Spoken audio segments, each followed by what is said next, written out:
Our Nigerian blogs, listen, I feel like they are on a mission to making the most stupid persons really popular in Nigeria. And the truth is, if we don't start speaking about these things now, it's like a time bomb that when it explodes, it's going to be a very serious problem.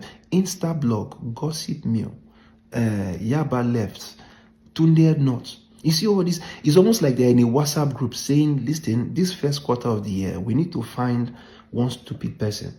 And, we need to use this person as our cash cow because this person just has to be very foolish and is going to be giving us a lot of traffic on our social. And you know what my biggest problem is? My biggest problem is the fact that I don't know if I should blame the people amplifying this stupidity, or I should blame the people consuming the stupidity, or I should blame the stupid people themselves. I don't know who to blame at this point. But the truth is, I'm here to speak about the effect of this over time, because the truth is, it's not just about us. It's about kids that are growing. See, sometimes I feel like we deserve the kind of leaders that we have. You see, these people we call old cargoes, that they need to leave office for us, the young people. Truth is, they see what we do, they see what we love, they see the kind of things we engage in, and they know that if we leave this giant of Africa to these people, they are literally going to scatter this country. And that's the reason why they keep holding on to power. They know that all we do is just gossip. All we do is to make the most stupid of the most stupid people have some kind of online relevance. I mean, the USAID, there was some kind of talk or some kind of allegation that these people have been funding terrorism in our country. But how many people have been speaking about it intellectually? How many people have been calling to say, let's ask questions? But there is another guy trying to prove that another guy is gay. And this is the one busy making rounds all around these big blogs. And you guys don't think this is a problem. The problem here is our young people who are in primary 6, GSS1, SS1, SS2. They already have iPhone 16, iPhone 15s. They see all of this stuff and they know that there is no need to be creative with biology. There's no need to be creative with chemistry. They know that even if I'm creative with all of this stuff I do in school, all these blogs are not going to give me the attention I need. They are not going to amplify this positivity that others should be learning from. They know that they need to just come online and be very foolish and stupid. And that is when Tunde Not will remember that this person needs a repost. The truth is, if we don't start cutting down on these things, there's going to be a problem over time.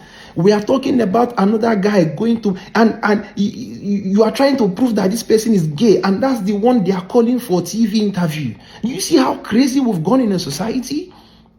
A guy can easily come and say, I want to teach people now how to use 10 million naira to grow a 200 million naira empire within a year. The truth is, these blogs, they are not going to repost it because they know that people would not like to consume this kind of information.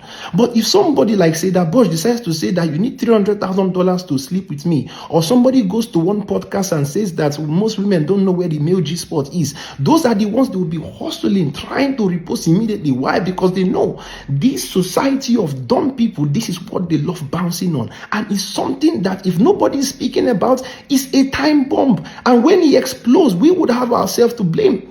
All our kids now, they go to school, they're not thinking about how to graduate with first class. They want to now be Pella and Jarvis.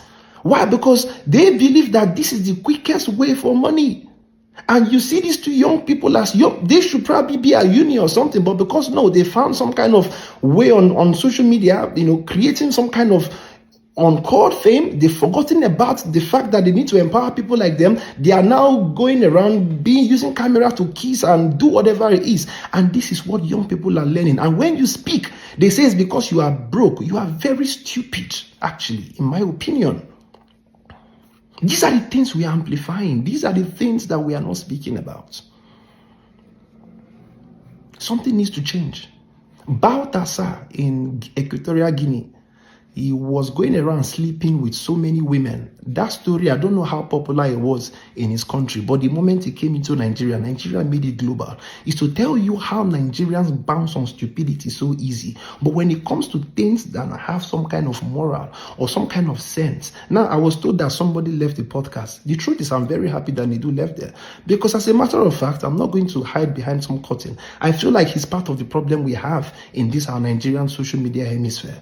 They are part of the people that amplify stupidity as well. The truth is, you don't get to see talent being amplified. What we see is just people who are the guy going around trying to prove that somebody is gay. I'm telling you the truth. This is a very easy show. I've seen him perform. A show killer, stand-up comedian. He's one of those people I saw performing in the same show I was performing. And I said to myself, God, I wish I had this talent, but it didn't work, right? According to him, he felt like he was not successful enough. He went to Big Brother Naija house.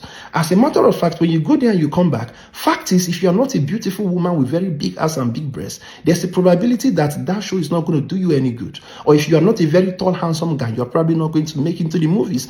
And that did not give him what he wanted. And he became a nuisance online. And today he's getting the attraction. Why? Because the people consuming this stuff, this is what they bank on. This is what they enjoy. And now it's working. You see where the problem is? You see where the problem is? I'm saying this. If we don't change something, it's a time bomb that when it explodes, we would have ourselves to blame.